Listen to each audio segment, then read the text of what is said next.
Bonjour à tous et à toutes. Je suis Célia Colombier. Je suis chargée de mission au réseau Île-de-France Santé Environnement, plus connu sous le nom de réseau ISE. C'est un réseau qui rassemble les acteurs franciliens de la santé environnementale dans le but de diversifier et intensifier leur collaboration. Et à la base, c'est une action du troisième plan régional santé-environnement dont Lola Chupin va vous parler, qui est à mes côtés. Lola est chargée de mission santé environnementale au conseil régional avec qui le réseau co-organise cette série de webinaires qu'elle va vous présenter.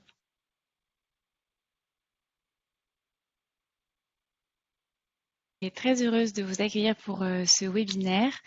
Donc pour me présenter très rapidement, donc comme Célia a dit, je suis Lola Chupin, chargée de mission santé environnement au Conseil régional d'Île-de-France. Et donc je suis notamment en charge de l'élaboration et de la mise en œuvre prochain plan régional santé environnement, aux côtés de mes collègues de l'ARS, donc de l'Agence régionale de santé, et de la DREAT, donc de la préfecture de région, dont je pense présents parmi nous aujourd'hui. J'organise aux côtés donc de Célia une série de webinaires qui est intitulée Vers un nouveau PRSE et qui se focalisera aujourd'hui sur la thématique spécifique de la prévention et de la surveillance du risque allergique en Île-de-France, avec des perspectives qui nous seront présentées sur les actions One Health relatives à ce sujet. Donc avant tout, avant de commencer dans le fond du sujet, je voulais revenir un petit peu plus précisément sur ce qu'était un PRSE, donc un plan régional de santé environnement. C'est pas forcément limpide pour tout le monde. Donc un plan régional santé environnement, c'est une feuille de route qu'on va concevoir pour les 5 prochaines années afin d'agir spécifiquement sur notre territoire, donc en Île-de-France, sur les facteurs environnementaux qui affectent à la fois notre santé, mais également celle des animaux et plus largement celle des écosystèmes. Et donc ce PRSE, il va se construire tout au long de l'année, donc de septembre à septembre prochain, grâce à plusieurs choses. Donc déjà, ce plan, on doit le décliner depuis le plan national santé-environnement qu'on doit adapter aux spécificités de notre région. Donc ce plan national santé-environnement, il a été élaboré et voté donc en mai dernier, en mai 2020, il a été arrêté et on doit le décliner. On doit aussi se baser sur l'héritage de l'ancien plan, donc du plan régional santé-environnement 3, qui s'est terminé fin 2021 et dont le bilan est désormais disponible sur le site du PRSE 3 et on vous mettra le lien vers ce bilan dans le chat.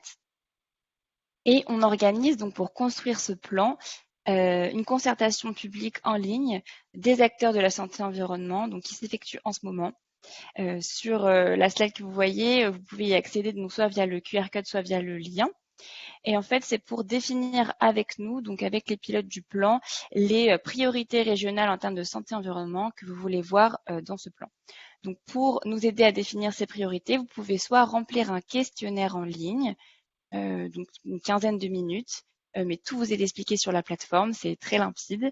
Vous pouvez aussi déposer un cahier d'acteurs. Donc là, c'est vraiment pour faire un focus sur un enjeu que vous avez envie de faire remonter et de nous expliquer l'action que vous pourriez mettre en place ou que quelqu'un d'autre pourrait mettre en place sur cet enjeu spécifique.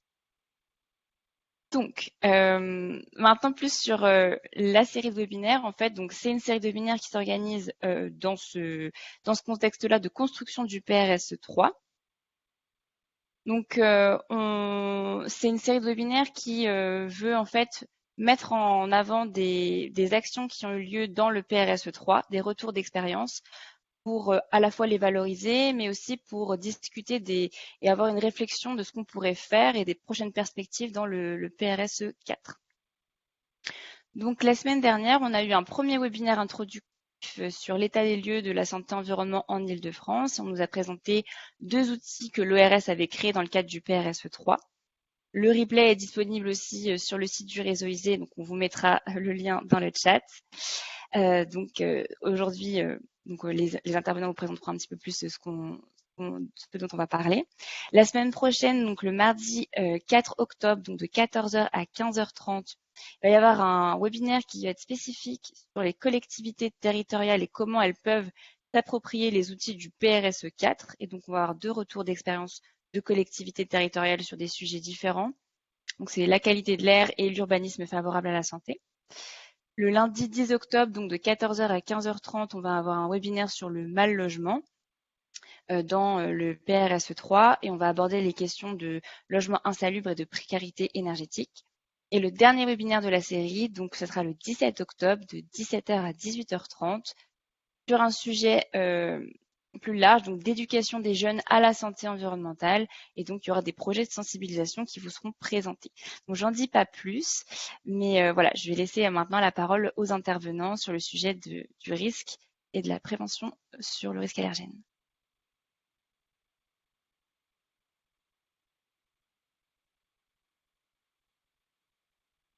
Partie de présentation durant laquelle vous allez pouvoir poser vos questions en cliquant sur l'icône Q&A qui doit être à droite de votre écran. Ces questions, elles seront relayées aux intervenants donc à l'issue de leur présentation. Et on aura une seconde partie durant laquelle on échangera autour des perspectives donc pour le PRSE 4. Une partie d'ailleurs qui se veut un peu interactive, donc on vous demande aussi de réagir sur le chat à ce qui se dit. Une partie qui sera introduite par Mathilde Rateau du réseau ISE. Donc, sans plus attendre, on va passer aux interventions. Tout d'abord, je demande à Monsieur Spanu du coup de rejoindre l'écran. Monsieur Spanu, Antonio Spanu, va nous parler de l'état des lieux du risque pollinique en Île-de-France et plus particulièrement, enfin plus largement, des activités du réseau national de surveillance aérobiologique, que c'est le nouveau coordinateur du RNSA. Et bonjour à tous. Donc, je vais présenter les cas de travail qu'on a fait pendant les plans de PRS 3 en Île-de-France. Donc, plus ou moins, ça fait 30 ans que la vocation de l'RNSA, c'est prévenir les risques liés aux allergies. Donc, il a commencé en 1985 avec les travaux de Michel Thibaudeau au sein de l'Institut Pasteur, où il avait un laboratoire d'aérobiologie. Il a commencé à l'étude des particules biologiques. Et après, en 1996, le RNSA a été créé, surtout pour des travaux de recherche et avec un devoir de surveillance opérationnelle du risque aéroallergène. Et en 2011, il est né la filiale de recherche RNSA Oberon qui s'occupe un peu plus du développement liés à nouvelles technologies. Donc, on se demande pourquoi on veut resserrer la surveillance des pollens et si on regarde les données, on voit bien que depuis 1970, où il y avait que 7% de la population qui était allergique, on estime que d'ici à 2050, sera la moitié de la population qui va être gênée par des allergies. Et si on regarde quelle est la cause des allergies en extérieur, on voit bien que les pollens, c'est les majeurs responsables des allergies. Dans les pollens qui gênent les personnes, on retrouve tous les pollens qui sont liés aux plantes qui utilisent le vent comme méthode de reproduction. Entre autres, il y a plus généralement sont les arbres, comme par exemple les bouleaux ou les graminées. Les réseaux l'RNSA, comme dit bien le nom, c'est un réseau. Et si on regarde en Île-de-France et en général partout en France, et qu'on aime bien dire, nous, on est fondé sur un trépied. Donc, d'un côté, il y a un réseau d'allergologues qui, toutes les semaines, ils nous communiquent les ressentis de leurs patientes. Il y a un réseau de botanistes qui font une observation en continu de la saison phénologique des plantes. Et après, on a un réseau de mesures qui s'occupe de monitorer et pour faire de la vigilance de toutes les particules aérobiologiques qui sont présentes dans l'air. Et en nombre, sur la région parisienne, on a 5 stations, on va dire, typiques IRST, et c'est les capteurs un peu de référence, plus une station en temps réel, un pollinier qui nous fournissent les données phénologiques. Et après, un réseau qui est fait plus ou moins de 8 allergologues. Et la station qu'on a qui s'occupe de la surveillance en temps réel est gérée pour les CA à Saclay. Pourquoi on s'occupe de la surveillance des bioparticules? C'est parce qu'on veut aider la vie des allergiques, et notamment les pollens, c'est pas comme des polluants atmosphériques classiques, on va dire, comme par exemple les PM ou l'ozone, parce que les effets qu'on va ressentir des pollens, ils sont pas, on va dire, directs, mais ils ont besoin d'une phase, dans les cas des pollens, il y a des parties, il y a une partie où on est exposé au pollen, et c'est la partie asymptomatique, donc on voit directement pas des symptômes, mais après cette exposition, il y aura, si on dépasse un certain seuil, il y aura la sécrétion d'anticorps. Et après, il y aura une partie symptomatique où il y aura la sécrétion d'histamine et au final, jusqu'à arriver à la crise d'allergie. Donc, c'est important dans notre métier fournir un risque d'allergie aux allergiques. Pourquoi qu'ils peuvent anticiper les traitements et comme ça garder un peu les contrôles sur son allergie. Donc, ce qui a fait, on va dire, les marques des fabriques d'RNSA qui a fait son succès, c'est réussir à fournir un risque d'allergie lié aux différents acteurs du réseau qu'on a. Donc, d'un côté, c'est les mesures de pollen. Après, il y a les symptômes ressentis par les allergologues, les observations et la météo. Et en combinant ces 4 éléments clés, on arrive à faire un index de prévision du risque sur la semaine à venir ou sur les jours à venir. Et c'est ça qu'on fournit aux allergiques pour qu'ils puissent mieux gérer leur vie.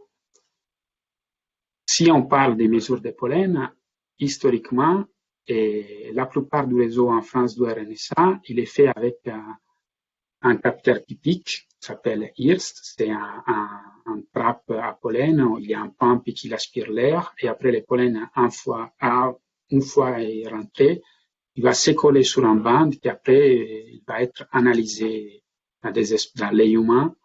Et ça, on va dire, c'est la seule façon de compter les pollens qui est reconnue par une norme européenne. Et c'est un peu la façon, les golden standard. Donc, c'est la façon que tous les autres capteurs, ils doivent se rapprocher. Donc, en partie, c'est vrai, les IRST, ils fournissent pas un données immédiat, mais de leur côté, ils ont l'effet qu'ils ont un support permanent. Donc, on a les livres avec l'histoire des pollens de la France. Et surtout, l'œil humain, maintenant, il est entraîné à reconnaître plusieurs types de spores, plusieurs types de pollen, et on peut faire un contrôle de qualité sur la mesure, et on peut faire aussi d'autres analyses après, par exemple, des analyses génétiques pour les campions. Donc, ça fournit vraiment une grosse base de données d'une richesse incroyable. Par contre, de son côté, il y a l'effet qu'il y a une espèce de décalage de temps entre la pose de la lame et la lecture. Donc, c'est pas en temps réel. Mais il faut dire aussi que les pollens non plus, c'est un risque en temps réel parce que, comme on a vu, on connaît bien la saison des plantes. Donc, on arrive à bien prédire avec de l'avance, avec les 4 éléments clés, la saison pollinique et les risques pour les allergiques. Mais on se pose quand même, on est intéressé et on a été intéressé pendant les PS3 d'intégrer dans nos réseaux des capteurs en temps réel. A été le cas de Rapid Player. C'est un instrument qui est basé sur les scattering optiques des particules. Donc, ça veut dire qu'il y a un laser, il y a la particule qui passe, et après, il y a plusieurs sensors qui vont regarder combien de lumière il va être, j'arrive pas à scatter, il va être diffusé par la particule. C'est bien un capteur en temps réel, mais le problème, c'est que déjà, il n'y a pas un support permanent. Donc, c'est beaucoup plus difficile de faire un contrôle de qualité sur la mesure. Donc, s'il y a un pollen qui ne rentre pas dans les 15 espèces, on n'est pas sûr de les prendre en compte. Ou si, par exemple, on pense au changement climatique qui vont apporter de nouvelles espèces, avec un capteur comme ça, on n'a pas la main sur les vrais risques. Donc, je pense que c'est tout à fait intéressant de penser à un réseau mixte où il y a les capteurs typiques qu'ils ont accosté avec un capteur en temps réel pour pouvoir avoir toujours une espèce d'archive et à la fois arriver à mieux gérer les risques dans les jours qui viennent. Et maintenant, le réseau, il est équipé avec un BA500. C'est plus ou moins on va dire, la robotisation d'un capteur IRS. Donc, à l'intérieur, il y a un tech qui collecte des lames. Ça marche toujours avec une imagerie microscopique, sauf qu'il y a une intelligence artificielle qui est capable, à partir de l'image du pollen, de le reconnaître. Ça marche très, très bien sur 15 pollens et ça commence à mieux marcher sur 30.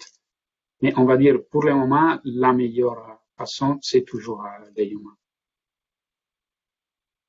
Un gros partie du travail qu'on fait, c'est la communication du risque. Donc, nous, on mesure avec, comme on a dit, les 4 acteurs, on arrive à avoir un risque, un index de risque sur les jours qui viennent, mais après, on veut bien communiquer ce risque-là aux personnes malades et à toutes les personnes qui travaillent avec les allergiques, soit les ARS, soit les autres acteurs de la surveillance des pollens, comme les atmos, les pollinariums.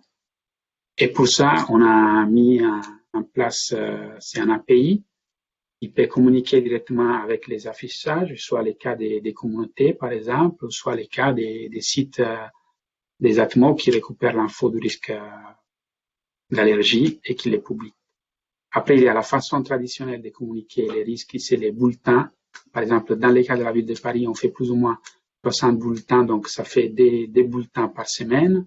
Il y a les réseaux sociaux où tous les jours, on montre des cartes de prévision qui vont jusqu'à jour place D. Et après, il y a les sites internet pollen avec ans.fr. Il fait plus ou moins 1,5 million de visites par an, dont c'est plus ou moins un demi-million seulement sur l'île de France.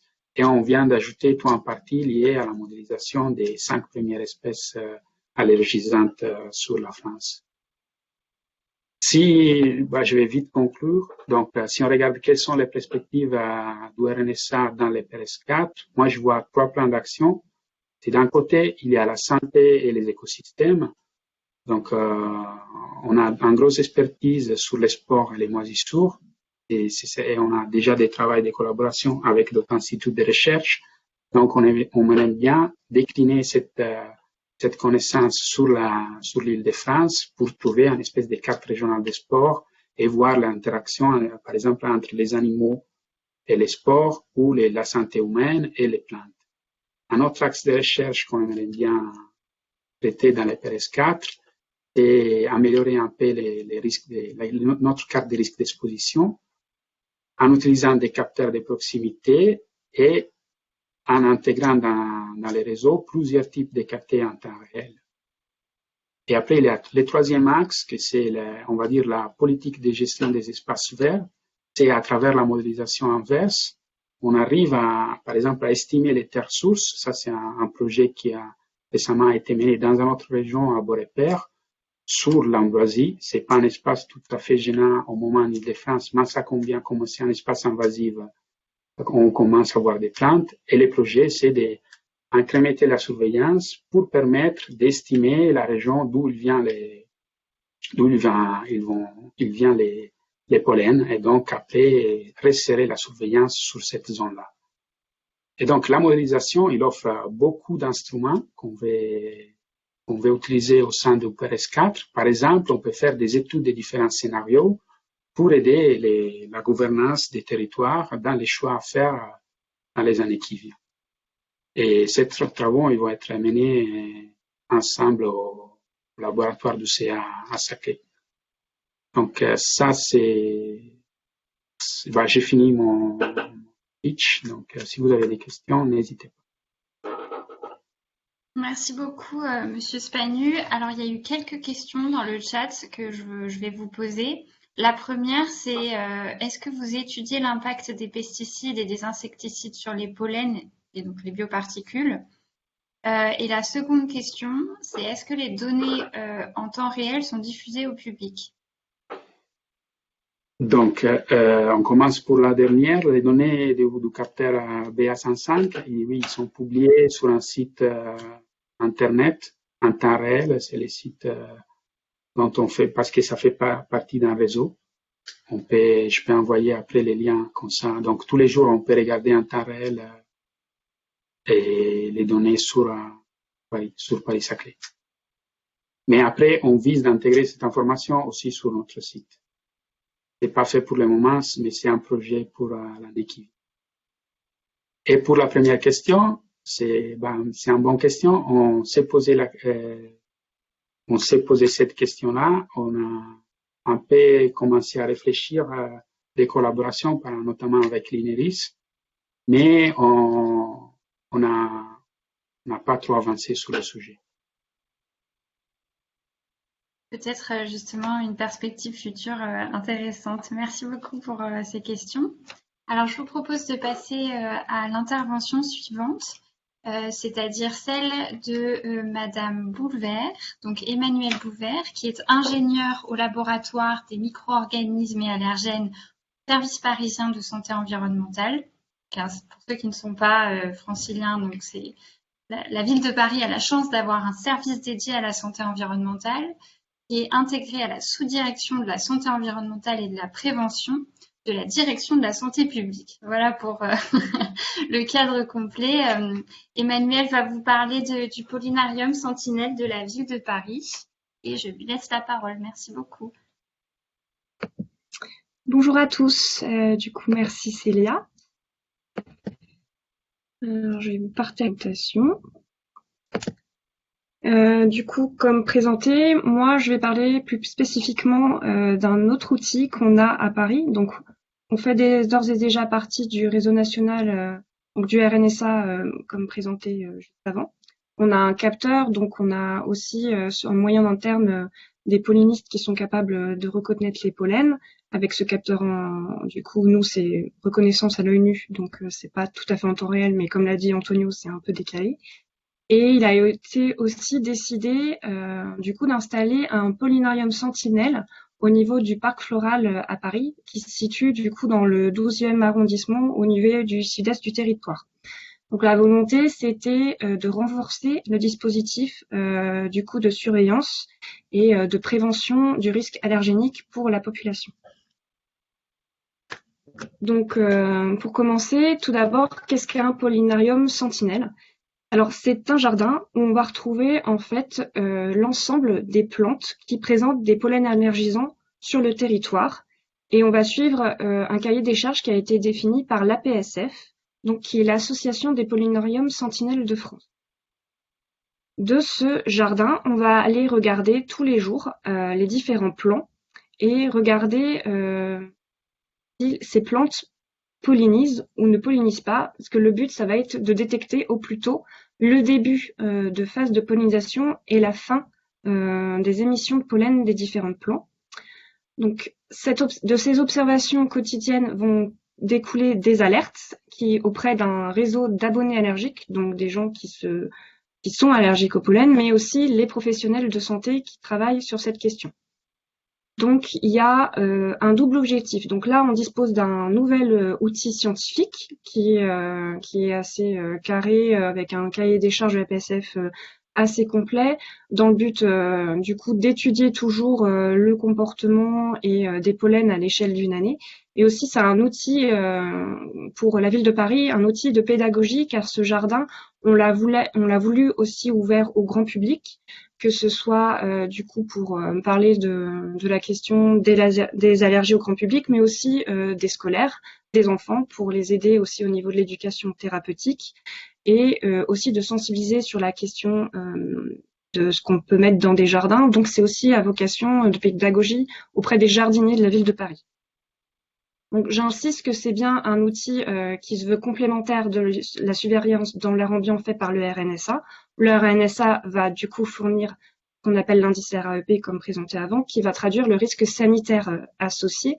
Alors que là, cet outil, ça va nous permettre surtout de cibler les plages d'émissions et de détecter au plus tôt quand on va avoir une émission de plantes, quelque chose qu'on va pouvoir voir un peu plus tôt que certains seuils de concentration de pollen dans l'air ambiant. Le tout, c'est du coup d'affiner sur les notions de date et de fin de ces phases de pollinisation, toujours dans l'optique d'accompagner allergique, c'est-à-dire que au lieu d'être dans un traitement qui se veut curatif par rapport à des symptômes allergiques, essayer d'un traitement préventif, donc c'est-à-dire prendre les médicaments plus tôt.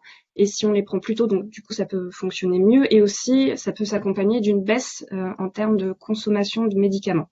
Et c'est aussi l'objectif de cet outil, c'est aussi d'accompagner les médecins pour aider à définir les profils les profils pour leurs patients, c'est d'identifier en fait quelles sont les plantes auxquelles leurs patients sont allergiques. Donc là, je vais un peu présenter les différentes phases de cette implantation du Pollinarium. Donc les discussions ont commencé en 2018 pour le territoire parisien.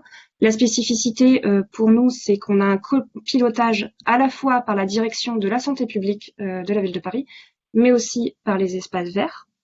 Donc en 2019, on a recherché un site d'implantation au niveau du territoire, donc qui devait répondre à plusieurs caractéristiques techniques spécifiques au végétal, soit une certaine quantité d'ensoleillement, mais aussi être à l'abri de vents dominants et être assez ensoleillé par rapport à des ondes de portée.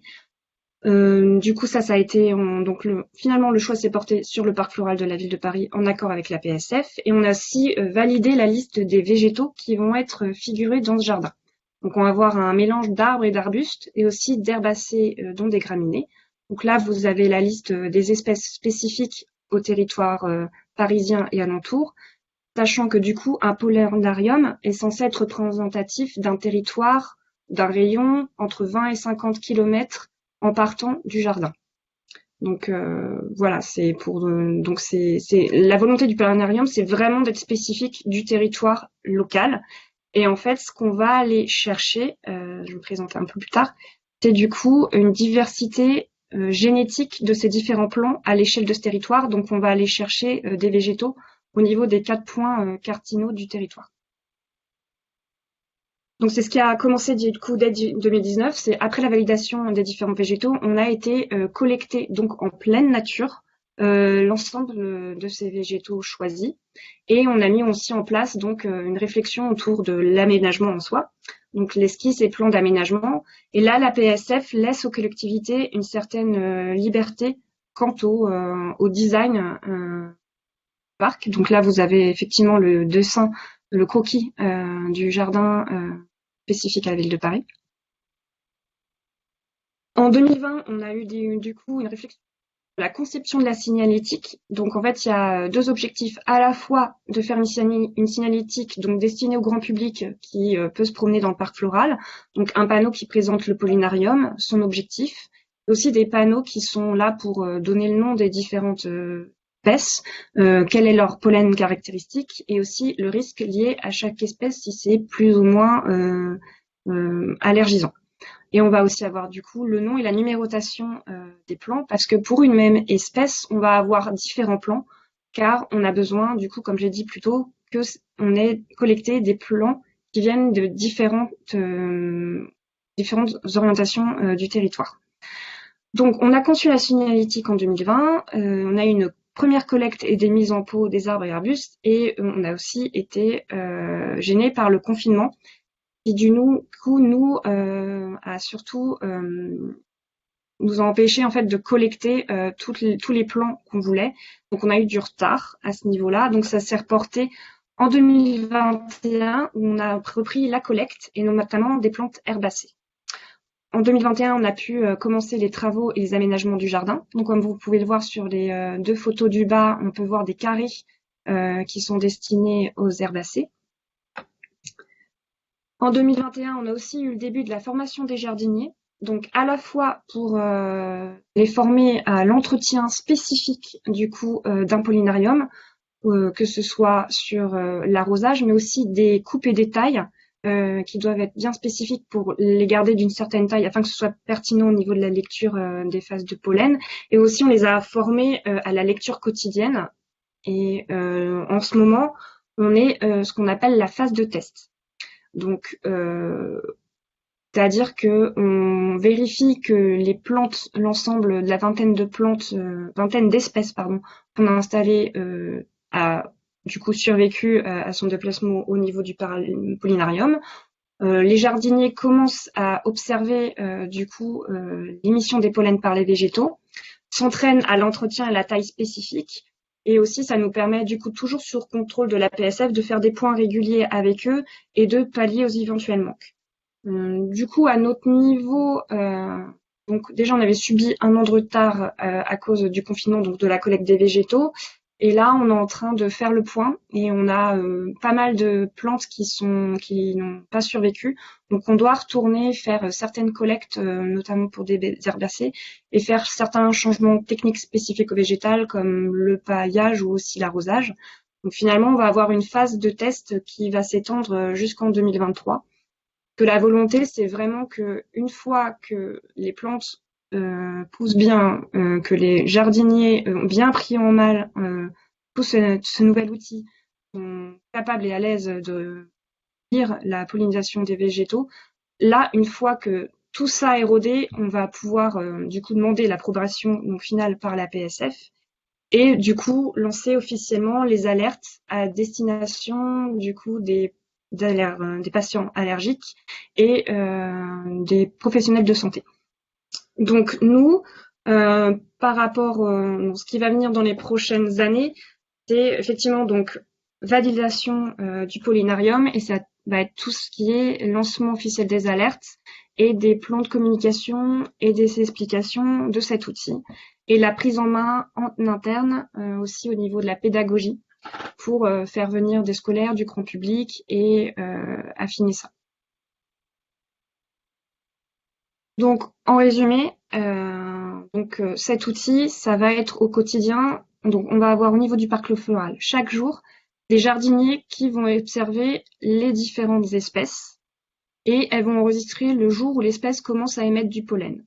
Donc, de là, elles vont rentrer un outil informatique qui va lancer une alerte auprès d'un collège, donc un collège de botanistes, mais aussi de médecins allergologues qui vont valider cette alerte et suite à leur validation, c'est là qu'on va avoir un envoi d'alerte auprès des abonnés du newsletter. Et ainsi, les personnes allergiques vont pouvoir débuter leur traitement avant l'apparition des premiers symptômes et sur prescription aussi d'un médecin. Et du coup, avoir un suivi quotidien de ces espèces. Et enfin, quand on va avoir le dernier plan qui va plus émettre de pollen, on aura une nouvelle newsletter qui sera envoyée aux abonnés et qui pourra leur donner le signal pour arrêter leur traitement. Donc, je vous remercie à tous pour votre écoute et du coup, s'il y a des questions spécifiques au pollinarium, je peux vous répondre.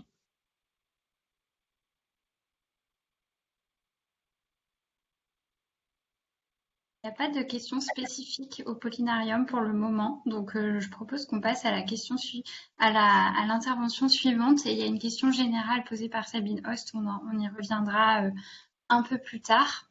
Merci beaucoup. N'hésitez pas à poser des questions vraiment dans l'espace Q&A donc, ou le chat, mais qui est davantage dédié à l'échange pour ce qui est du chat. Donc, on enchaîne avec le déploiement d'un autre dispositif francilien, enfin, qui existe en France, mais qui existe dans d'autres régions, mais qui existe également en Île-de-France depuis peu, qui s'appelle Pollinaire.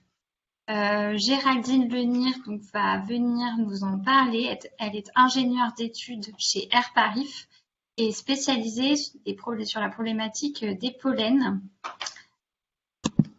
Une action également du BRS3. Je te laisse partager ton écran. Oui, alors j'espère que vous m'entendez bien. Normalement, l'écran, ça Très bien. arrive.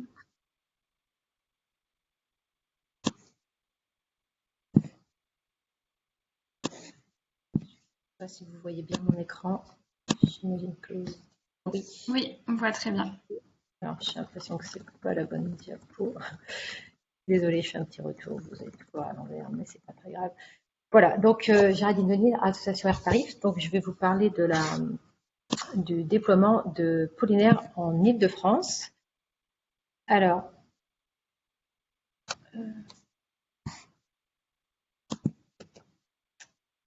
voilà. Alors, le dispositif Pollinaire est en fait complémentaire aux deux présentations qui viennent de vous être faites. Donc, tout d'abord, en fait, on a parlé avec le RNSA de tout ce qui était surveillance avec des capteurs pour compter les pollens qu'on a dans l'air. Après, en fait, on vous a parlé du dispositif pollinarium. Donc là, en fait, c'est un jardin sur lequel on observe en fait les phases de pollinisation des plantes. Et en fait, le réseau pollinaire, c'est un réseau participatif d'observateurs qui observent également les plantes allergisantes. Donc, tout d'abord, en fait, ça s'inscrit, le déploiement de Pollinaire de France s'inscrit dans le plan régional santé-environnement de l'Île-de-France. L'objectif était de renforcer les systèmes de surveillance et d'alerte en lien avec les pollens, et notamment en proposant des évolutions des dispositifs de surveillance existantes. Et c'est en fait en toute logique qu'on s'est dit, bah tiens, on pourrait essayer de déployer le fameux site pollinaire. Donc, ça a été développé en partenariat avec l'ARS Île-de-France et Fredon Île-de-France également. Alors, concrètement, il s'agit en fait d'une plateforme de signalement participatif des pollens. Le but, un peu comme le pollinarium, c'est de permettre aux utilisateurs, par exemple les personnes allergiques notamment, d'avoir un accès en temps réel et de manière géolocalisée à une information sur les émissions des pollens allergisants. Et en fait, le but, c'est pour les allergiques d'adapter leur comportement et surtout d'anticiper, notamment en cas de prise d'un traitement, des choses comme ça. Alors, cette initiative a été lancée en 2014 dans le département de la Lorraine. Et puis, en fait, progressivement, ça s'est déployé sur toute la région Grand Est. Après, il y a la région Hauts-de-France qui a déployé Pollinaire en 2018. La Corse a rejoint le dispositif en 2019, et en fait, en Île-de-France, on a inauguré la plateforme Pollinaire en 2021, au début de saison pollinique.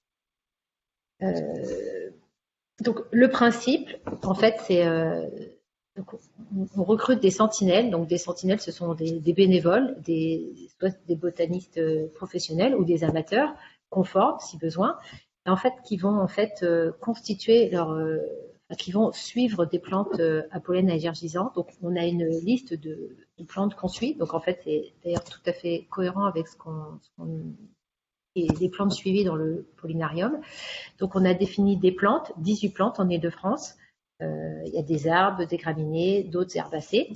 Donc, les sentinelles décident de surveiller les plantes de ce réseau, et en fait elles observent les différentes phases, donc c'est-à-dire la phase de floraison, la phase de début de pollinisation et la phase de fin de pollinisation.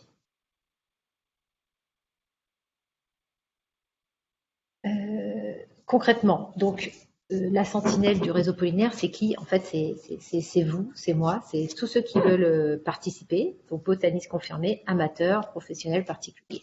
Ce qu'il faut, c'est régionalisé, donc il faut être sur la région Île-de-France. Donc, on a 18 plantes à savoir reconnaître, 18 plantes qui produisent des pollens allergisants, et il faut en fait pouvoir observer différentes phases, donc la phase de floraison, la phase de pollinisation et la phase de fin d'émission de pollen. Alors, en 2 mots, mais je vais vous présenter ça après, c'est très simple d'utilisation. Donc, en fait, il y a une phase d'inscription sur Internet, code d'accès. La deuxième phase, en fait, en tant que sentinelle, c'est de choisir les plantes que vous allez suivre. Donc, c'est des plantes en général, soit de votre jardin, soit du parc d'à côté, enfin, vraiment à proximité.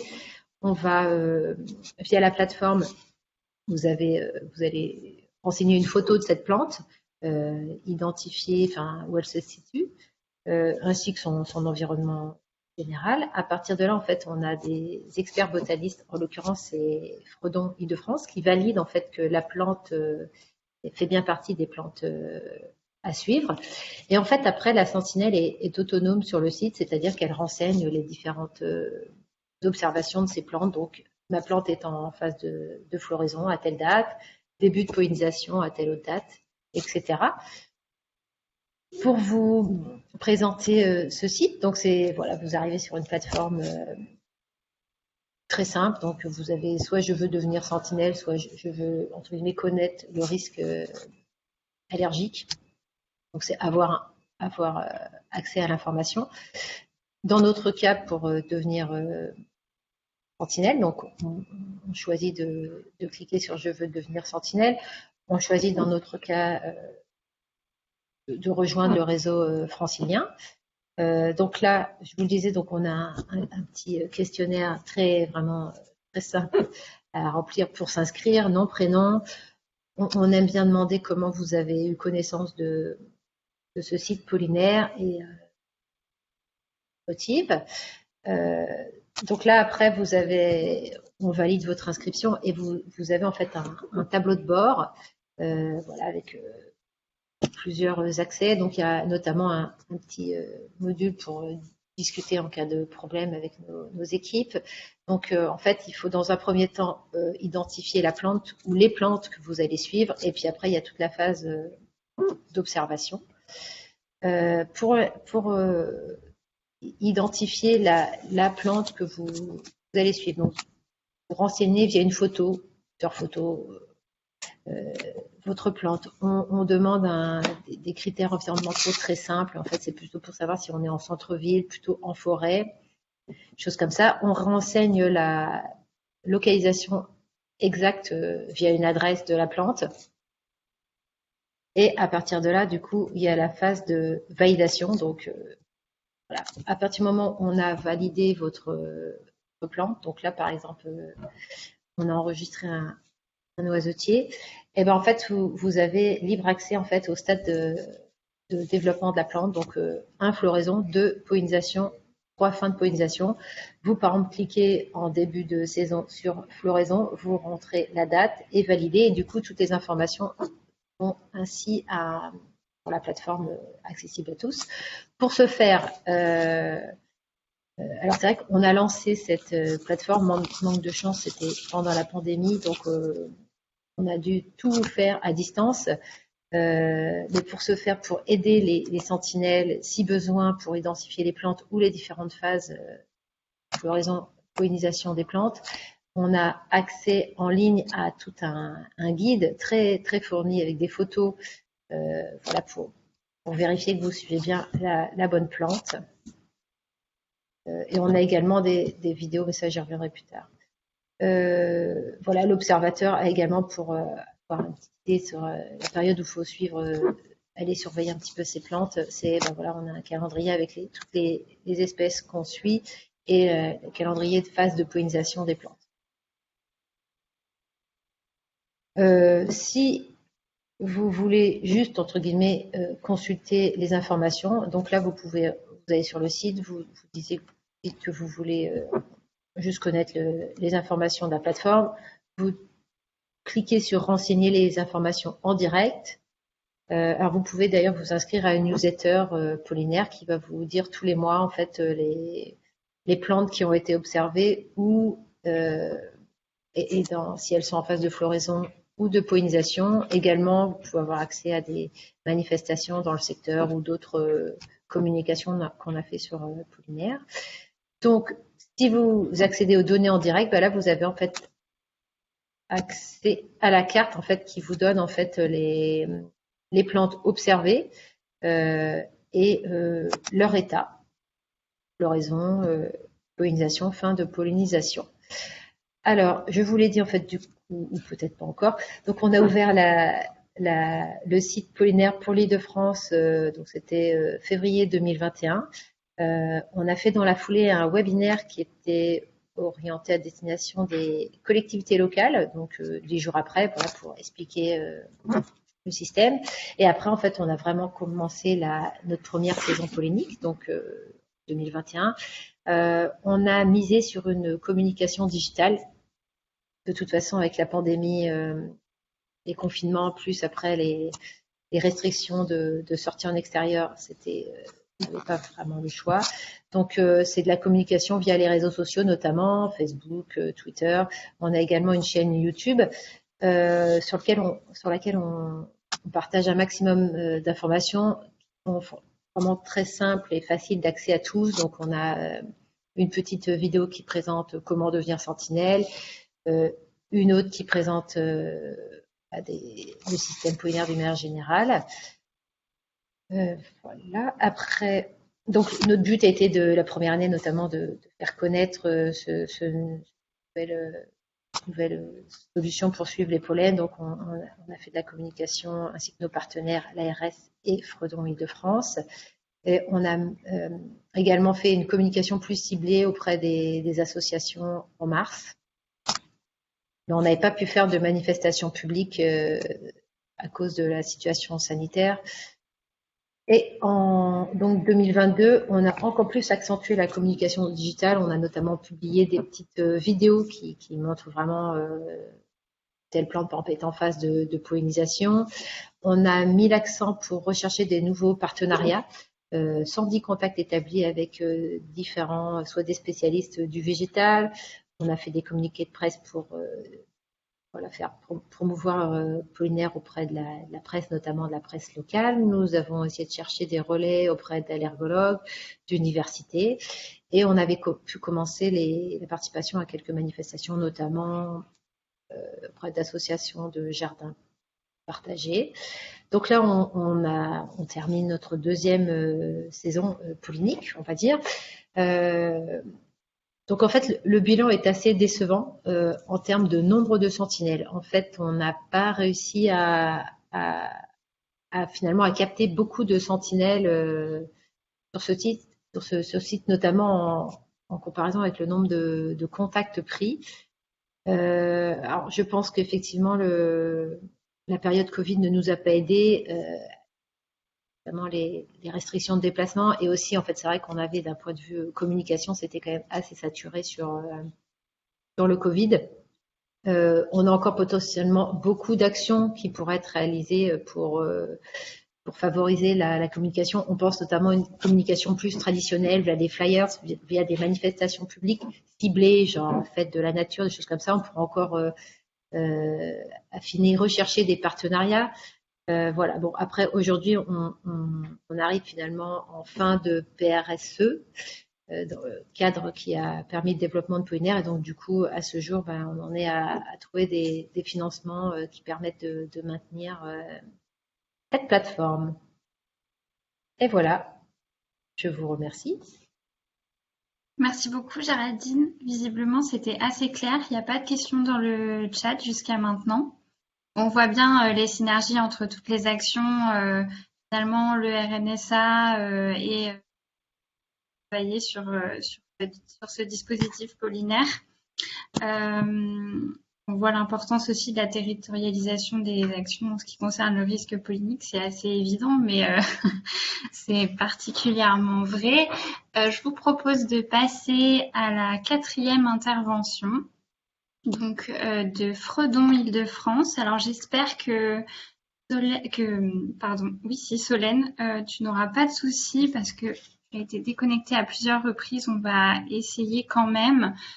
Solène va nous parler des mesures de prévention, de surveillance et de lutte contre l'ambroisie qui sont portées par Fredon Île-de-France. Elle est ingénieure environnement, santé et territoire. Elle est en charge plus spécifiquement de l'ensemble des projets auxquels participe Fredon dans le plan régional santé-environnement 3. Je laisse la parole, Solène, en espérant qu'il n'y ait pas de coupure. Merci Célia. Est-ce que vous m'entendez bien? Oui? Parfait. Alors bonjour à tous. Donc, comme Célia l'a très justement dit, je vais vous parler donc des projets que Fredon mène, notamment sur la surveillance. Alors,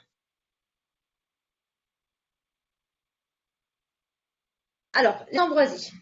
Pourquoi on s'y intéresse? Il y a 3 ambroisies qui existent, qui sont présentes en France. Donc l'ambroisie à feuilles d'armoise, la plus présente, l'ambroisie trifide et l'ambroisie à épis lisses.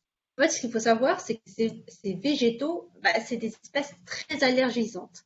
Et elles sont tellement allergisantes qu'elles ont été inscrites au Code de la santé publique comme espèces dont la prolifération menace la santé humaine. Elles ont été inscrites en 2017. Donc là, vous imaginez, on a un enjeu sanitaire. Ce qu'il faut savoir, c'est que on a aussi d'autres problématiques qui remontent à ça. Donc, tout d'abord, l'enjeu sanitaire. C'est évident. Je vous ai dit que ces végétaux étaient très allergisants. Ils provoquent en fait de graves pollinoses. Les pollinoses, ça peut être des rhinites, conjonctivites, trachéites, etc. En fait, on note que dans les zones où il y a un fort taux de pollen, eh ben, 1 personne sur 5 y est allergique. Parce que l'ambroisie, on n'est pas allergique, on le devient à force d'être exposé.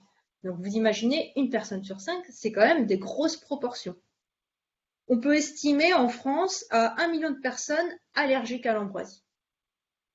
En plus de cet enjeu sanitaire, on a aussi des enjeux agricoles. Parce que l'ambroisie, c'est une espèce qu'on qualifie d'invasive. En fait, elle va entrer en concurrence avec les autres plantes du milieu. Donc vous imaginez qu'au sein d'une culture, l'ambroisie elle va rentrer en concurrence avec les autres plantes et donc ça va provoquer des problèmes qui vont faire une perte de production. Et donc là, on a une grosse problématique agricole. De même, on note qu'il y a l'apparition de certaines résistances aux herbicides des ambroisies. Donc en fait, la chimie ne sert pas à grand-chose. Et également, ça rejoint un peu l'enjeu agricole quand je vous ai dit que c'était des espèces invasives, c'est des problématiques environnementaux. Parce que, en fait, l'ambroisie va se développer aux dépens des espèces locales. Et donc là, on est vraiment sur des grands enjeux. En plus de tout cela, ce que je n'ai pas dit, mais qui est implicite, c'est l'impact financier. Parce que tout ça, c'est quand même aussi des coûts derrière. Rien que l'aspect sanitaire, on estime à 59 millions d'euros par an le coût des prises en charge médicales pour l'ambroisie. Elle rentre en concurrence avec des autres espèces et donc ça fait des pertes économiques agricoles. Mais également, ça augmente les coûts de gestion. Donc tout ça, vous voyez, ça rassemble de nombreux acteurs et différents acteurs. On a des acteurs de la santé, on a des acteurs du monde agricole, on a des gestionnaires des milieux, que ce soit naturel, que ce soit des voiries. En fait, on a une multitude d'acteurs. Et donc là, vraiment, ce qu'on pointe du doigt, c'est une nécessité d'une coordination des actions. D'où l'importance vraiment des actions qu'on a menées avec de santé pour la mettre en place vraiment toutes ces actions. Donc là, rapidement un historique pour vraiment appuyer cette notion d'invasive. Vous voyez, là, on a une carte qui nous présente l'ambroisie dans les années 1860. Eh bien, depuis, vous voyez qu'elle est arrivée à peu près dans le centre de la France, en Auvergne-Rhône-Alpes, et qu'elle s'est propagée sur tout le pays. Elle est extrêmement présente dans la région Auvergne-Rhône-Alpes, mais maintenant elle est présente dans quasiment tous les départements. D'où vraiment l'importance de la surveiller. On va rester en Île-de-France. Vous voyez qu'on en a quelques foyers. Alors, il faut aussi relativiser par rapport à d'autres régions. En Île-de-France, on va dire, un petit plutôt rare. Mais il y a quand même des foyers qui sont identifiés, certains plus gros que d'autres. Donc, d'où l'importance vraiment de savoir l'état actuel. Mais aussi, vu qu'on sait tout ça, on peut mettre en place des actions de gestion avec les acteurs concernés. Et c'est ça qui est vraiment important. Vous voyez, tous ces points-là, ce sont tous les foyers qu'on connaît. Il faut savoir que tous ces foyers sont aujourd'hui gérés. Donc, je vais rentrer plus maintenant dans le détail sur qu'est-ce que les actions qu'on a mises en place. Donc, grâce au PRS 3, Fredon Île-de-France a travaillé avec les agences régionales de santé pour mettre en place différentes actions. Nos actions, elles se découpent en 3 grands principes. La surveillance, la prévention et la lutte. Pourquoi ces 3 sont importants? Parce qu'ils sont indispensables. La surveillance pour savoir l'état actuel. Donc, qu'est-ce qu'on fait? On surveille pour connaître l'état actuel, pour savoir où ça en est. Vraiment, c'est indispensable. On s'appuie déjà sur les contacts que nous, on peut avoir dans le cadre de nos activités, mais également sur la plateforme signalement ambroisie, donc que mes collègues du RNSA gèrent, où là, en fait, c'est n'importe qui peut, s'il a un doute, faire un signalement pour dire j'ai peut-être vu de l'ambroisie à tel endroit. Nous, on peut collecter ces informations et les traiter. Bon, C'est pas non plus 100% de l'ambroisie. D'où l'importance vraiment de cette plateforme, parce que il peut y avoir un doute. Et donc, on peut vraiment, nous, grâce à notre expertise, déterminer si oui ou non c'est de l'ambroisie. Et si c'est de l'ambroisie, il y a un déplacement terrain pour prise de contact avec les acteurs, pour mise en place d'actions. Mais on s'appuie aussi sur un réseau d'observateurs qu'on a mis en place depuis 2018. Ces observateurs, c'est en fait des gens de n'importe d'un peu partout. Il y a des gens de la voirie, il y a des agents communaux, il y a des membres des ARS, des services publics, des amoureux de la nature. C'est des gens qui viennent faire une formation pour apprendre à la reconnaître. Apprendre à reconnaître l'ambroisie pour ensuite, durant leurs activités, que ce soit professionnelles ou que ce soit le week-end, puissent, si un jour ils tombent dessus, la reconnaître et pouvoir la signaler. Aujourd'hui, on est à peu près à 300 observateurs sur l'ensemble des départements franciliens. Autre action, c'est vraiment la prévention. Donc c'est ce qu'on appelle aussi la sensibilisation. Ça se passe par diverses animations, des conférences, des rencontres où là, on va, en fait, toutes ces actions, on va vraiment au contact des acteurs pour les informer, pour leur dire qu'il existe de l'ambroisie sur le département. Rapidement, c'est pas une formation d'une demi-journée, des fois c'est juste 1 heure, mais c'est vraiment pour leur donner les notions clés pour qu'ils apprennent à savoir qu'elle existe. Parce que l'ambroisie, tout le monde ne la connaît pas. Et donc, juste avoir la sensibilisation, la prévention, ça permet d'avoir un premier pas. Donc, la surveillance, la prévention, c'est vraiment indispensable. C'est ce qui va vraiment pouvoir avoir les actions en amont. Parce que nous, notre objectif, c'est en fait limiter la propagation et même essayer d'avoir une éradication de ce végétal. Et donc, la surveillance et la prévention sont les 2 premières actions à mettre en place. Néanmoins, des fois, l'ambroisie, elle est déjà présente. Et donc, on est obligé d'avoir des actions de lutte. Ces actions de lutte, ça peut être, par exemple, on a mis en place un accompagnement avec les ARS départementales de la mise en place d'arrêtés préfectoraux de lutte obligatoire contre l'ambroisie. Aujourd'hui, 7 départements sur 8 en Île-de-France sont dotés d'un arrêté de lutte obligatoire. Et ça, en fait, cet aspect réglementaire, ça accentue encore plus les gestionnaires, les acteurs dans leurs actions.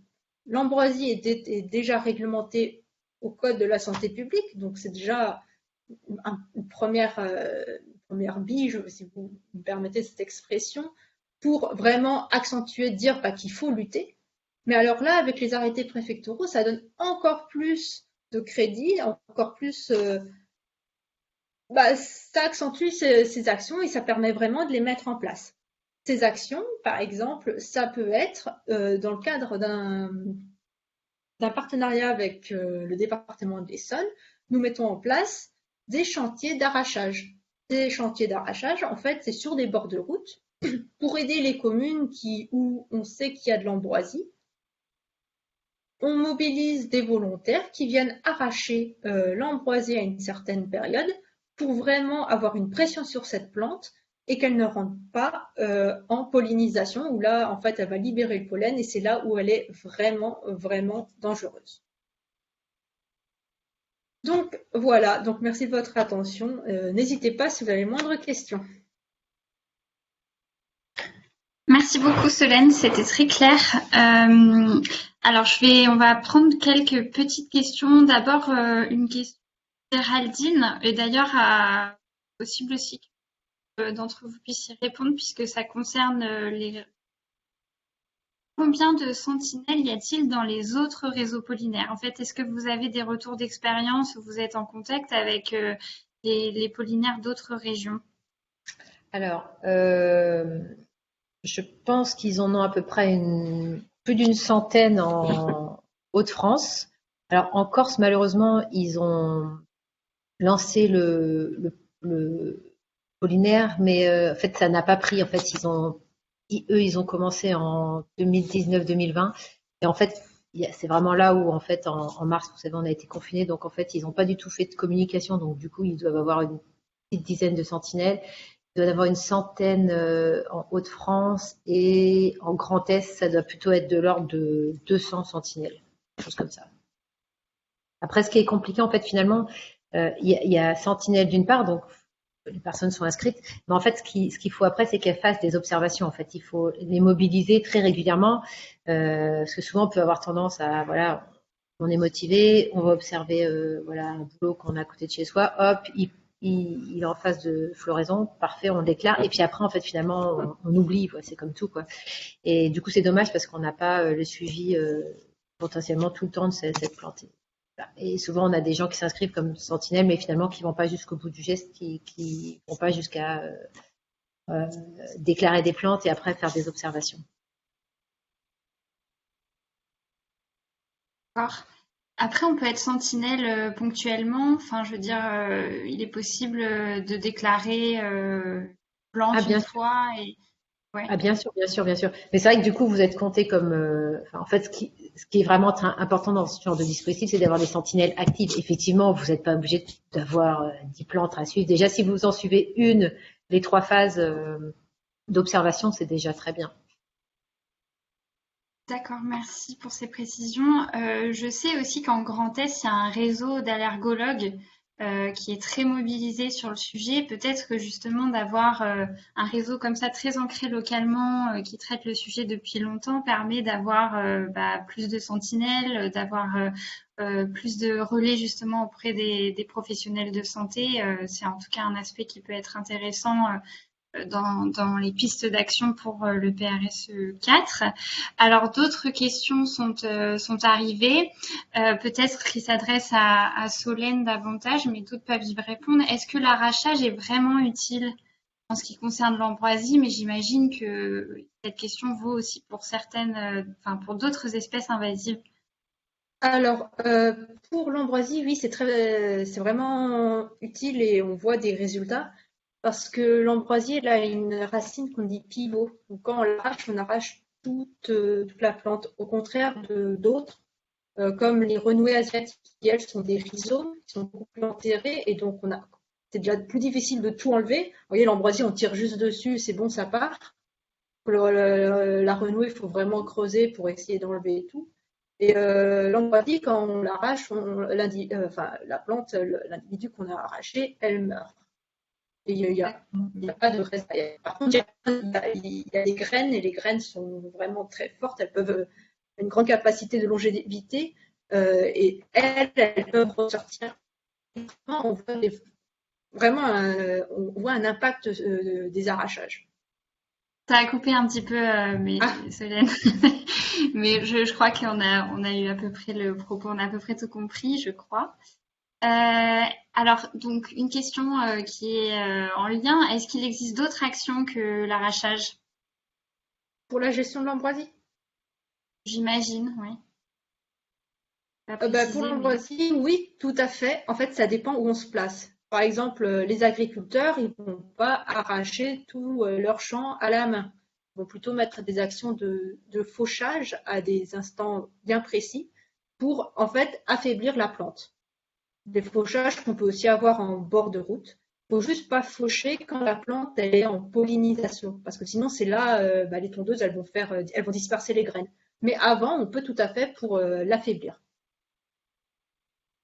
Merci. Alors une dernière question avant de passer à la suite, peut-être qui s'adresse davantage à Monsieur Spanu.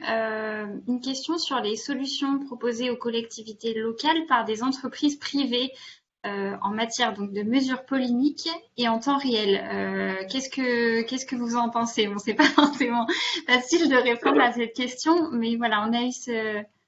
Oui, j'ai répondu déjà dans la chat. Moi, je pense que c'est d'ailleurs très dangereux qu'il y a plusieurs index de santé et ça va générer de la confusion chez les allergiques. Donc, au moment, les RAP, que c'est l'index des risques liés aux allergiques qui est fourni par le RNSA, c'est le seul index de risque reconnu par les autorités de santé. Il y a plusieurs études scientifiques qui les valident. Donc ça, c'est le premier point. Et le deuxième point, c'est qu'au moment, l'entreprise en question, il utilise des capteurs qui ne sont pas validés. Donc, ça veut dire mesurer les pollens. Déjà, il faut distinguer des choses. D'un côté, il y a mesurer un index de risque et de l'autre, il y a mesurer des pollens. C'est pas la même chose.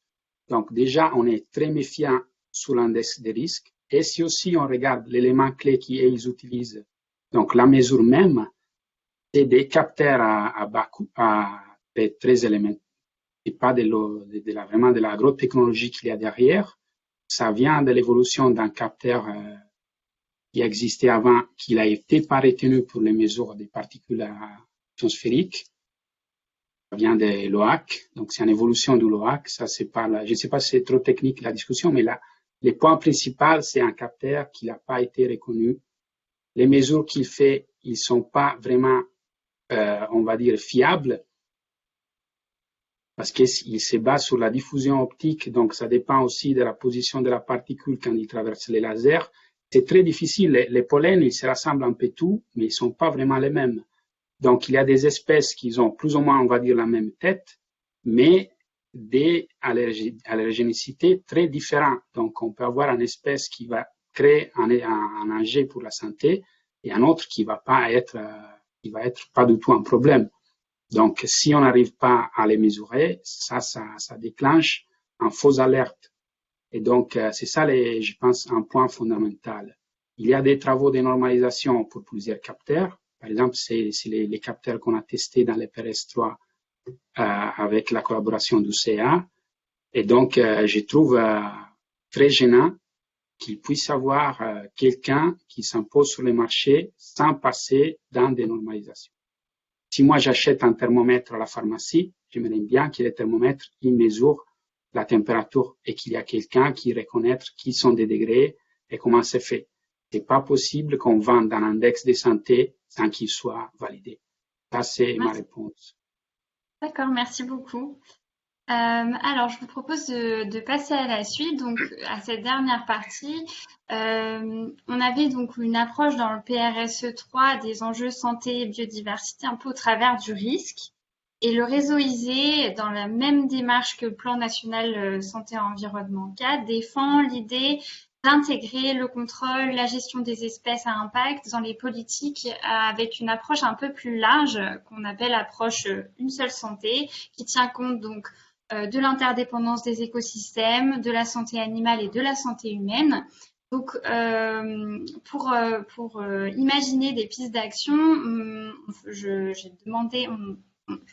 on a demandé l'intervention de Mathilde Rateau, donc qui est vraiment artisane de la dynamique ONF au sein du réseau ISE et qui va nous partager ses pistes de réflexion avant d'échanger avec vous, donc avant d'échanger avec les intervenants et les auditeurs autour des perspectives pour le PRSE. Donc la question, c'est vraiment comment concrètement est-ce qu'on peut intégrer l'approche une seule santé dans les projets qui ont été présentés précédemment par nos intervenants. Bonjour à tous, vous m'entendez? Oui, on t'entend très bien. Okay. Donc je vais pas revenir donc sur la présentation peut-être du concept une seule santé que Célia a rapidement présenté, mais peut-être du coup plutôt pouvoir imaginer à travers les projets qui nous ont été présentés comment est-ce qu'aujourd'hui en fait on peut essayer en fait d'élargir en fait ces projets-là à travers une vision qui va être plus globale et plus préventive. Donc par exemple, si on prend le projet du Polynarium de la ville de Paris qui a été présenté, on voit qu'il y a déjà finalement une approche pluridisciplinaire qui a été engagée à travers notamment un projet qui est copiloté, donc où il y a une gouvernance entre deux directions d'une même collectivité territoriale, donc la direction santé et puis la direction espace vert, ce qui finalement n'est pas, on va dire, dans les mœurs de l'ensemble des travaux de toutes les collectivités aujourd'hui. Et puis aussi, on peut envisager donc à travers une autre approche, donc une perspective qui a été présentée aussi sur ce Polynarium, qui est en fait la création d'une plateforme de signalement, une plateforme d'alerte qui viserait là plutôt en fait le lien avec la santé humaine, donc plutôt les professions de santé du territoire, médecins généralistes, allergologues, et puis au-delà aussi l'aspect populationnel à travers le grand public et puis les patients qui sont du coup qui ont ces risques-là. Donc là, on voit qu'il y a l'interdisciplinarité, le lien avec la santé humaine. Et puis, en fait, on va essayer d'imaginer encore plus loin, c'est se dire, donc sur cette plateforme de signalement, on peut envisager finalement une mobilisation plus massive, une mobilisation plus importante en fait des professionnels de santé du territoire, donc peut-être plus médecins G et puis allergologues, et puis se dire en fait que ces professions, donc professions de santé humaine, et puis l'ensemble des acteurs parties prenantes en fait du Polinarium de la ville de Paris avec l'acteur producteur de données que peut être le RNSA, en fait, on peut imaginer que l'ensemble de ces acteurs puissent intégrer en fait un système d'information commun à travers, par exemple, la création d'une plateforme d'information et de recensement des données et des cas. Donc, les données côté Polinarium, RNSA et puis autres acteurs qui gravitent autour de ces données, et puis des données relatives à des cas qui seraient en fait répertoriés par les professionnels de santé humaine. En fait, c'est se dire aujourd'hui, cette création d'un système d'information commun permettrait finalement de mieux comprendre déjà les phénomènes en jeu, de mieux les identifier, de mieux les prévenir, de mieux les surveiller, et puis in fine, finalement, de faciliter la mise en place d'actions de campagnes d'information, de prévention qui seraient plus adaptées aux besoins donc des patients usagers, mais également du grand public. Donc là, on a essayé de faire le lien avec plus la santé humaine et concrètement sur ce partage de données et qu'est-ce on peut arriver à en faire. Et on envisage un autre aspect, c'est-à-dire en fait faire le lien avec la santé animale. Donc par exemple sur l'espace Polinarium, se dire comment on introduit le biais santé animale, c'est peut-être dans un premier temps se dire sur cet espace-là, on va essayer d'observer le retour de la faune. Le retour de la faune, par exemple, qui soit pollinisateur ou de la faune sauvage, et puis essayer d'observer finalement sur ce nouvel écosystème qui sera créé en fait, comment est-ce que ça fonctionne, quel lien on peut faire, quels bénéfices on peut en tirer, quels risques aussi on peut finalement en déduire de tout ça. Et puis enfin, et on élargit encore notre vision, c'est se dire en fait, et si on regardait l'amont et l'aval du périmètre même du Polinarium, c'est-à-dire qu'est-ce qui se passe du coup sur les territoires de proximité, que ce soit lié à la faune, à la flore, mais aussi à la perception en fait de la population qui y vit, qui circule, etc. Dans un aspect un peu plus global de se dire finalement, est-ce que cela produit un meilleur cadre de vie pour tous, au-delà de nous, êtres humains, à proprement parler. Donc là, c'est un peu la vision, on va dire, large d'un Polinarium. Pour le dispositif polinaire qui a été présenté, alors là, ce qui est intéressant, c'est que aussi on se confronte à finalement une problématique de fond qui ne relève pas uniquement du dispositif Polinarium, c'est se dire en fait sur cette problématique de recrutement et des sentinelles, c'est se dire en fait c'est au-delà, c'est la problématique en fait de mobilisation des acteurs locaux dans un projet, mais acteurs locaux qu'on soit professionnels ou aussi qu'on soit finalement grand public, et on est tous citoyens en tant que tels, qui relève finalement d'une problématique très actuelle qui est une problématique de démocratie, à savoir comment est-ce qu'aujourd'hui on arrive à ramener ou amener tout simplement les citoyens à participer à la vie de la cité. Donc sur ce dispositif, on va dire polinaire, on pourrait totalement imaginer une mutualisation en fait des dispositifs Polinarium, polinaire, et puis toujours c'est cet apport de données par des producteurs de données de type RNSA. Finalement, la mutualisation de l'ensemble de ces projets permettrait en fait de faciliter les mises en lien, de faciliter les mises en réseau, et puis aussi de renforcer ce système d'acteurs locaux. pour, in fine, finalement, créer aussi des actions de sensibilisation, de prévention grandeur nature, que ce soit pour les professionnels et pour le grand public. Et puis, une autre idée, c'est aussi de pouvoir faire le lien avec, par exemple, l'éducation nationale du coup, en impliquant, en mettant en place des actions, par exemple, des actions de sensibilisation, de prévention, d'éducation à la nature dans les écoles de proximité. Et au-delà de l'éducation à la nature, c'est aujourd'hui se dire, on va vers une approche d'éducation tout simplement au vivant et pouvoir, dès le plus jeune âge, éveiller en fait des consciences, et peut-être que ces enfants-là, qui seront sensibilisés dès le plus jeune âge, deviendront des sentinelles de demain. Et puis également pourront en parler, que ce soit à leurs proches, parents, copains, copines, etc. Donc voilà, sur cet aspect un peu plus de globalisation de ces deux sujets, de ces trois sujets, même sans oublier donc la production de données, bien entendu. Et puis sur l'aspect par exemple sur l'aspect Ambroisie, donc qui a été présenté par le Fredon, par Solène.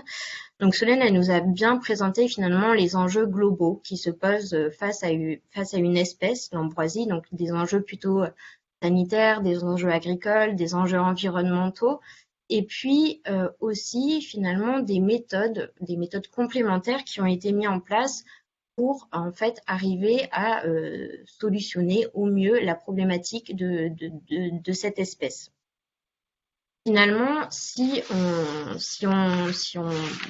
on voit de façon plus large, on peut se dire que aujourd'hui, pour arriver à faire ce commun-là, et puis arriver aussi à avoir finalement cette vision commune et cette façon de faire commune qui permet de mutualiser et d'avoir une vision beaucoup plus harmonieuse de ce qui peut se passer sur un territoire, c'est peut-être l'idée de pouvoir créer en fait une méthode qui va être commune à l'arrivée d'une espèce qui est non indigène du territoire, qui est non encore présente sur un territoire. Et l'idée, en fait, serait finalement à travers une concertation d'une large partie d'acteurs parties prenantes, de pouvoir peut-être définir un plan d'action à l'échelle, par exemple, régionale, sur ces espèces-là, avec, du coup, ce plan d'action qui prendrait en compte l'ensemble des enjeux, qu'ils soient sanitaires, environnementaux, agricoles, et puis qui, dans le fond, aurait une méthode de fond commune. Même si, finalement, au bout de la chaîne, on peut avoir des spécificités par espèce, comme l'a évoqué Solène, mais l'essentiel, c'est que, finalement, il y ait une méthode commune où chaque acteur puisse se référencer. Cette méthode commune, bien entendu, il faudra envisager des indicateurs de mesure aussi qui soient ou comparables ou il puisse y en avoir aussi des communs, même s'il y en aura évidemment des spécifiques. Et en fait, vraiment, cette idée d'harmonisation va nous permettre finalement d'avoir cette solution, cette approche plus globale, et puis de trouver peut-être des solutions innovantes et plus adaptées aux espèces qui arriveraient sur le territoire francilien. Et en fait, voilà, pour conclure un peu cette ouverture, on peut dire que finalement, pour une approche plus globale et plus préventive, au-delà des enjeux dont je viens de parler, finalement, il y a tout ce qui est aussi enjeu lié à cette mobilisation des acteurs locaux, à cette mobilisation du grand public, cette mise en réseau, la communication, la mutualisation et puis la coordination de tout ça, qui nécessiterait de penser à une structure coordinatrice de référence au territoire, peut-être au niveau régional, une structure coordinatrice auquel chaque acteur local pourrait s'identifier, se référencer. Et si on pense à cette structure-là, il faudra bien évidemment penser à des moyens humains qui soient liés à cette coordination pour essayer de faire naître et surtout de faire vivre et perdurer ce commun. Face à des enjeux, comme on a pu le voir, qui sont complexes, mais où la pluridisciplinarité, la mutualisation des projets, des actions et des données sur un territoire, finalement, sont les atouts pour des solutions pertinentes et pour des solutions qui sont adaptées au contexte actuel et puis au contexte futur, dans des valeurs un peu prédictives et surtout aux facteurs environnementaux locaux. Merci beaucoup Merci beaucoup Mathilde. Alors t'inquiète pas, l'image affichée, mais on a très bien Oui, oui, entendu. voilà. Donc c'est pour ça qu'on n'a pas relevé. Il n'y avait pas de problème de son du tout. Merci. Je rebondis justement sur cette idée de plateforme commune que le PRAC, donc le plan régional d'adaptation au changement climatique qui vient de sortir, qui est porté par le Conseil régional, fait mention justement d'une plateforme de surveillance multi-espèces. Il y a des liens très clairs à faire entre ce PRAC et donc ce plan régional d'adaptation au changement climatique et le plan régional santé-environnement. Est-ce que les intervenants souhaitent rebondir sur ce qui a été présenté par Mathilde? Revenez vers nous, on ne voit plus vos visages.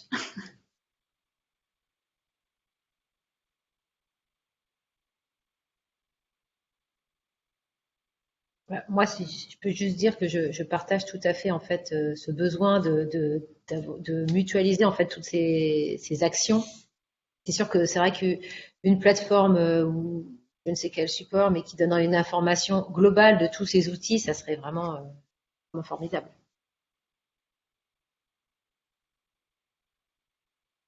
Alors, en fait, on voit vraiment que vous avez tous des dispositifs de surveillance, que vous travaillez tous plus ou moins entre vous, que vous travaillez avec des acteurs en plus semblables, que vous avez des cibles de sentinelles un peu communes, à la fois des professionnels, à la fois du grand public, des enjeux de formation, de sensibilisation de ces sentinelles, des problèmes de communication aussi pour aller chercher ces sentinelles. Donc, ça fait sens en effet de chercher à mutualiser ces outils pour les rendre plus efficaces.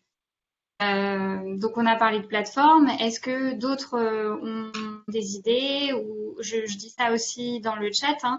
Est-ce que vous avez une idée aussi de comment peut-être associer les collectivités à cette démarche de mutualisation, les collectivités qui ont vraiment pour le coup un lien direct avec les populations ou les professionnels de santé. Il y a d'ailleurs une question dans le chat sur les professionnels de santé. Est-ce qu'ils ont une obligation de déclaration d'allergie, en particulier au pollen? Je ne sais pas si certains d'entre vous peuvent y répondre et sinon peut-être des gens dans le chat. Moi, je peux parler des gens qui font partie du réseau d'allergologues et nous. Donc, parce que sur la France entière, on a plus ou moins une centaine d'allergologues qui, toutes les semaines, ils compilent une fiche. Mais c'est plutôt un bénévolat, donc ça veut dire qu'ils ne sont pas obligés. C'est une espèce de rapport mutualisé parce que souvent ils font partie de notre conseil scientifique et souvent on a un lien, ça veut dire qu'ils nous fournissent les données des ressentis cliniques des patients et nous on fournit un bulletin, on va dire spatialisé à faire à mesure de la région où on fait une synthèse de l'état de santé rapporté sur la semaine d'avant, donc c'est tous les ressentis des allergologues. Et à côté, il y a la prévision sur les semaines qui va arriver. Et si après je peux ajouter un mot par rapport à ce qu'il disait Mathilde Rateau, moi j'ai trouvé très, très intéressant vos réflexions et malheureusement je trouve un peu dommage parce qu'il y a déjà un partie de ce mécanisme qui vous souhaite soit mis en place qui existe. Parce qu'au final, il y a déjà un chaîne de communication du risque allergique. Et il y a par exemple, nous, on collabore très bien avec les ATMO et on collabore très bien avec les pollinariums. Donc, il y a déjà un échange qui est fait. Par exemple, notamment la plateforme de signalement Ambroisie, il est géré moitié par le RNSA, moitié par Fredon. Donc, c'est pas non plus c'est des acteurs qui sont des électrons libres qui chacun fait de son côté. C'est déjà un réseau bien rodé. Ce qu'il manque un peu, c'est de l'ordre vraiment, c'est une procédure, on va dire, dans les rôles. Et ça a généré souvent des projets parallèles. Si on analyse ça d'un point de vue de l'État, oui, c'est du gaspillage de l'argent, mais si on regarde ça différemment, ça veut dire peut-être les cibles, ils vont pas être les mêmes. Donc, je trouve c'est les façons aussi de gérer la partie d'information, c'est pas la même. Nous, on est un réseau national. Les ATMO, ils sont des acteurs locaux. Donc, on n'a pas les mêmes interlocuteurs. Donc, c'est bien, je pense, de pas inventer la roue parce que ça existe un peu, c'est de mieux faire que les mécanismes marchent bien et que on va dire, toutes les plateformes qui existent, tous les instruments qui ont été développés puissent travailler ensemble. Mais il faut pas, moi je trouve qu'il faut pas inventer rien de nouveau, désolé. Ouais, je crois on est d'accord avec ça. Enfin, quand on a préparé l'événement, on en a longuement discuté et je pense que c'est une position qui est partagée par tous. Mais merci de l'avoir précisé. Hein, oui, l'idée, c'est plus de formaliser des collaborations qui existent déjà. Moi, j'ai une question justement sur, vous parlez de collaboration avec les autres ATMO. Est-ce que ça signifie que les partenariats à l'échelle nationale sont plus formalisés enfin, on voit que l'échelle régionale est pertinente, mais au niveau national, est-ce que vous discutez avec les autres, par exemple, pollinaires, les autres pollinariums, les ATMO, comment ça se passe? Oui, on discute. Ça dépend on va dire, souvent c'est en déclinaison sur un projet. Donc, par exemple, il y a un projet en Occitanie où on participe plusieurs et donc il y a des actions où c'était comme pour le PRS3 en Île-de-France. Il y a des actions où nous, on a travaillé avec, par exemple, les Fredons dans l'action de surveillance de l'ambroisie. Donc, ça existe un travail commun. Et même dans la chaîne même, si on regarde de la communication du risque lié aux allergies, ça dépend des régions, mais nous, on récupère des données qui ont été, on va dire, récoltées grâce au travail des ATMO et on traite ces données-là à travers les mécanismes du RAOP et après, on redonne les risques allergiques aux ATMO qui vont au final passer l'information à l'échelle régionale. Donc, c'est plus ou moins c'est un mécanisme qui marche déjà. Après, c'est vrai, il y a des points faibles qu'il faut améliorer, mais on y travaille.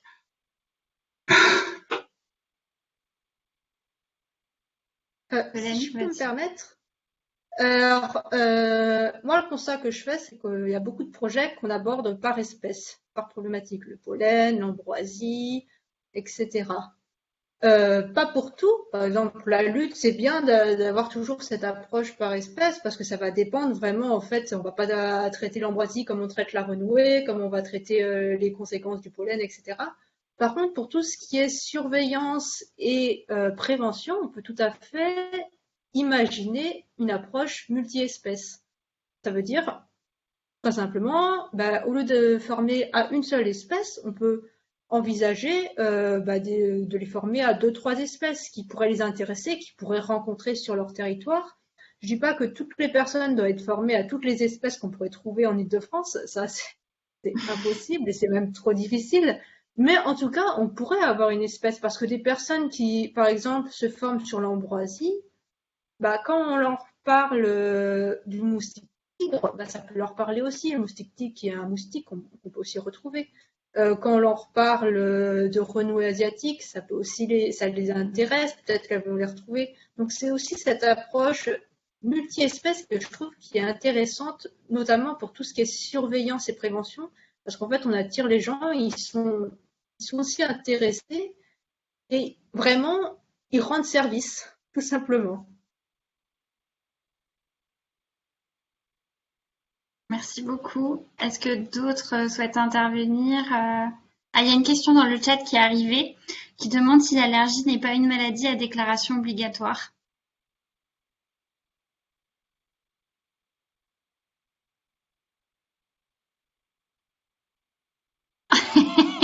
Il n'y a pas de autre réponse.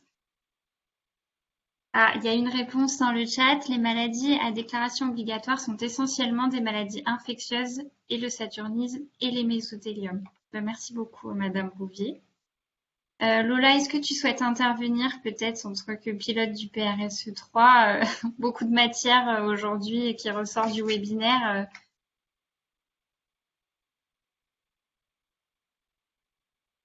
Ton micro est coupé, Lola. C'est bon, vous m'entendez? Non, je disais que c'était très intéressant en tant que de pilote, en tout cas on commence voilà à se plonger dans les sujets pour savoir ce qu'on fait dans ce PRSE4 et on voit qu'il y a plein de projets qui sont très intéressants et qui ont eu un impact sur et, et oui, je rejoins aussi ce que Monsieur Spanu disait, qu'il y a déjà plein de choses qui sont faites et l'intérêt là, c'est de savoir comment on pourrait encore mieux mutualiser pour pas pour réinventer, mais pour avoir un impact plus fort. Enfin voilà, donc je pense qu'il y a encore des choses qu'on peut faire, même si tous vos projets sont extrêmement intéressants déjà actuellement. Et je voulais revenir sur la plateforme peut-être de concertation, peut-être juste reprojeter le lien et le QR code, juste pour vous rappeler à quel point c'est important, voilà, pour nous, pour les pilotes, que les acteurs de terrain qui sont sur le terrain et qui sont confrontés à ces problématiques de santé environnementale puissent participer avec nous pour nous faire remonter les problématiques et les actions qu'ils voudraient voir inscrites dans le PRSE4. Donc voilà, n'hésitez pas en tout cas à répondre aux questionnaires, à déposer un cahier d'acteurs sur vos sujets. Ça nous sera très utile et en fin d'année, il va y avoir un grand forum qui va tous nous réunir sur des thématiques variées où on va justement vous présenter les résultats de cette concertation sur différents projets et notamment aussi sur le risque allergène qui en fera partie parce que c'est un sujet d'importance pour nous. Donc voilà.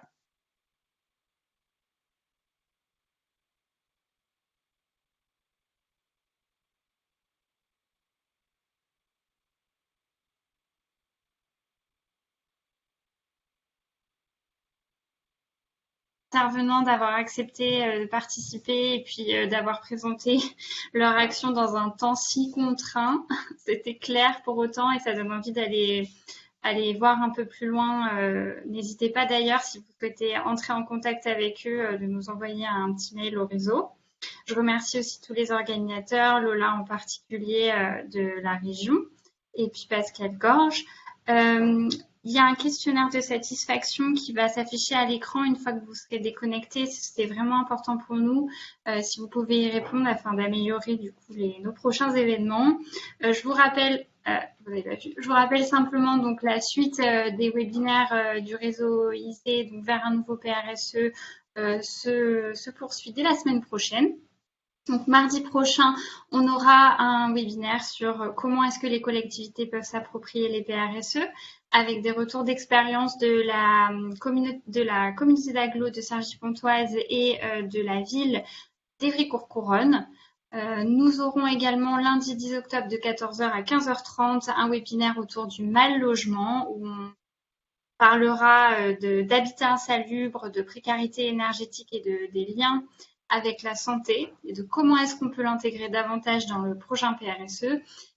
Et enfin, lundi 17 octobre, de 17h à 18h30, un webinaire sur l'éducation des plus jeunes à la santé environnementale où on reviendra sur des actions phares du PRSE 3 sur le sujet de formation des professeurs des collèges, sur les enjeux de pollution des milieux ou sur les enjeux de risque auditif, entre autres choses.